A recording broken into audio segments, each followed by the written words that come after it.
Les prochains jours s'annoncent difficiles pour Athènes. Urgence financière et risque de panique bancaire. Le 30 juin, la Grèce doit rembourser 1,6 milliard d'euros de prêts au Fonds monétaire international.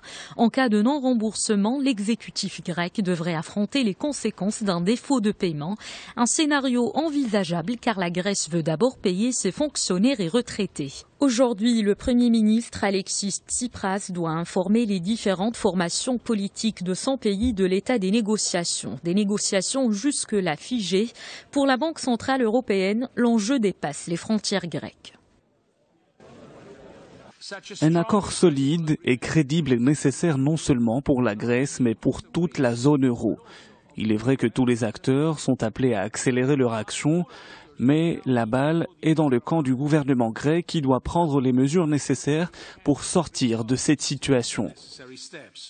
Si Athènes ne trouve aucun accord avec ses créanciers d'ici la fin de la semaine, l'Union européenne va mettre en place un plan d'urgence pour éviter une panique bancaire. Elle compte contrôler les flux financiers en provenance de Grèce pour empêcher la fuite des capitaux.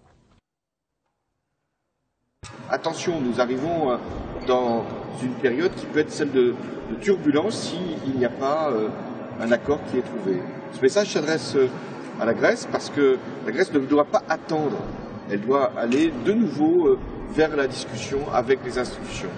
J'aurai sans doute l'occasion avec Madame Merkel, puisque nous avons plusieurs fois pris des initiatives, de le redire au Premier ministre grec Alexis Tsipras.